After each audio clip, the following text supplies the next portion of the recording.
Woźna, profesora de Relaciones Internacionales del TEC de Monterrey, ex embajadora de Polonia en México. Gracias por estar con nosotros. Bienvenida. Buenas noches, Joely, un gusto saludarte. En este momento que se lee como una situación crítica, muchos han entendido que la decisión de Rusia de respaldar a estas dos regiones es casi tocar los tambores de guerra. ¿Es así? Bueno, la verdad es que sí, desde ayer, cuando el presidente Putin reconoció a Lugansk y Donetsk por una parte, y por otra parte, pues se enviaron las tropas rusas al territorio de esas regiones reconocidas, que forman parte de Ucrania, no cabe duda que ha cambiado mucho la situación en ese conflicto entre Rusia y Ucrania. Básicamente podemos hablar de una invasión militar con la presencia de las tropas rusas en el territorio de Ucrania, en la parte de Ucrania oriental, que ya era el territorio controlado por los independistas prorrusos, pero formalmente no se encontraban ahí, así al menos lo decía la parte rusa, las tropas rusas. Ahora ya sabemos que ahí están presentes y es una violación, como lo dijo el secretario general de las Naciones Unidas con claridad, tanto ayer como hoy en un discurso, yo diría, bastante importante. Es una violación del derecho internacional, es violación de la soberanía de Ucrania y de la integridad territorial de Ucrania. Muchos países han anunciado sanciones contra Rusia, Estados Unidos, Canadá, por supuesto, también parón que le ponen al gasoducto de Nord Stream. ¿Es suficiente? Mira, es una primera parte de las sanciones. Efectivamente, los Estados Unidos, el Reino Unido también, Canadá, Unión Europea también anunció, que son 27 países en total que pertenecen a la Unión Europea, han anunciado todos ellos sanciones que van dirigidas hacia el sector financiero para impedir que Rusia pueda básicamente tener acceso a los mercados financieros del Occidente y pueda, por ejemplo, financiar su deuda usando los instrumentos de esos mercados financieros. También hacia los bancos, en el caso del Reino Unido, 5 bancos rusos, en caso de Estados Unidos también algunos bancos rusos. Entonces sí va ese tema del sector financiero para impedir pues que Rusia pueda tener acceso a créditos desde el Occidente. Ahora bien, hay otra parte de las sanciones también que no se mencionan mucho, pero tienen también cierto significado, que están relacionadas con la ruptura de las relaciones comerciales básicamente entre todos esos países y las regiones reconocidas como independientes por Rusia, o sea, Lugansk y Donetsk, que ya estaban en una situación complicada en cuanto a sus relaciones económicas. Ahora se va a complicar aún más el asunto. Y el tema de Nord Stream 2 es el famoso gasoducto de la discordia, el gasoducto que une a Rusia y Alemania.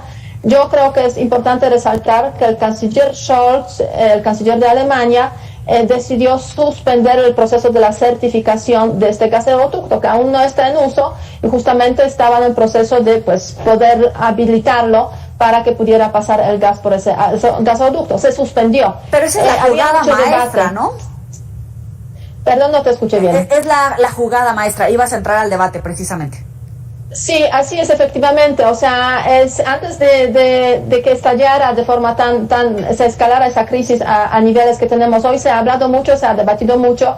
Alemania suspenderá o no suspenderá el gasoducto. Hoy ya sabemos. Es el primer paso que decidieron tomar los alemanes precisamente en respuesta a esa violación de la integridad territorial de Ucrania. Y yo creo que es una señal importante de que si eso es el primer tramo de sanciones, si Rusia decide escalar más, avanzar más en el territorio ucraniano, optar por quizás una solución de ocupación territorial más amplia, pues podría haber un siguiente tramo de las sanciones aún más dolorosas. Para esta región del planeta, muchos analistas han explicado que este parón en el gasoducto en realidad tiene muchas implicaciones económicas que podrían surtir efecto en las intenciones de Rusia y que podrían de alguna manera parar este estallido que podría poner al mundo en una crisis como no se ha visto desde la Segunda Guerra Mundial. ¿Es así? Mira, el tema energético es muy importante en las relaciones entre Rusia y la Unión Europea. En ese sentido, yo creo que vale la pena recordar que Rusia es el principal proveedor del gas, sobre todo, petróleo también, pero el gas es más importante, a los países europeos, entre ellos a Alemania. Hay una dependencia energética en general de la Unión Europea, de los países que forman parte de esta organización, que se calcula más o menos en torno a 30 y tantos, 40%, siendo, por ejemplo, Alemania un país 50% dependiente del gas ruso. Además, en la Unión Europea tenemos un proceso de la transición energética. Los países quieren salirse de los combustibles convencionales y pasarse a las energías renovables. Y aquí también entra el tema del gas, que es, se puede decir, el menos dañino en ese contexto de la transición energética y la lucha contra el cambio climático. En ese sentido, sí, la suspensión de ese gasoducto Nord Stream 2 pues podría tener consecuencias para el futuro, sobre todo para Alemania, que ha optado por salirse tanto del carbón como de la energía nuclear pues hasta el año 2030, y podría verse, digamos, con escasez del gas. Es un arma, yo diría, que puede afectar tanto a la Unión Europea, a los países europeos, como a Rusia, porque es cierto que los países europeos dependen del gas ruso, pero por otra parte Rusia también pues percibe dinero por la venta del gas a Europa, y en cuanto al gas, pues es uno de los importantes componentes, se puede decir, del presupuesto, la venta del gas del presupuesto de Rusia. Entonces sí, eso podría afectar a mediano, largo plazo también al presupuesto de Rusia. Entonces, claro, ninguna parte tiene interés de pelear aquí con el tema del gas.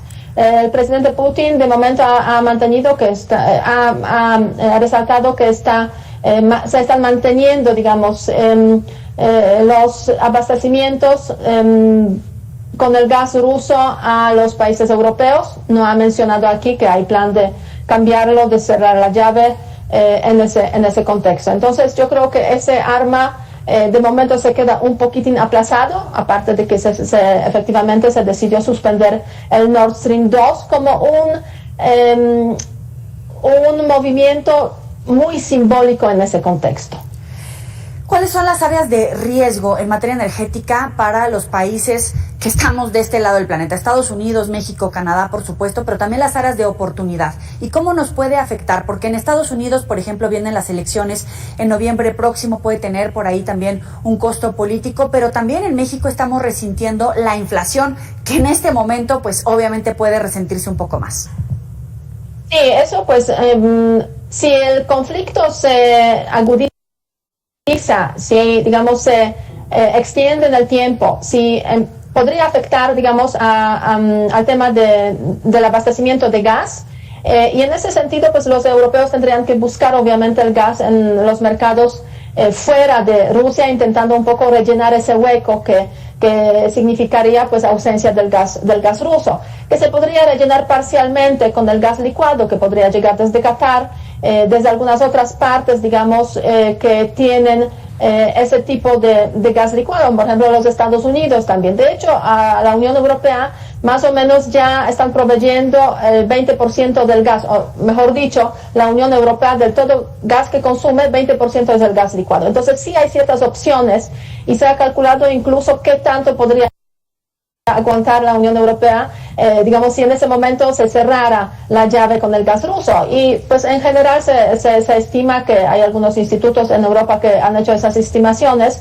se estima que hasta pues básicamente finales de marzo, mediados de abril, Europa podría sobrevivir si en ese momento Rusia cerrara el gas para Europa.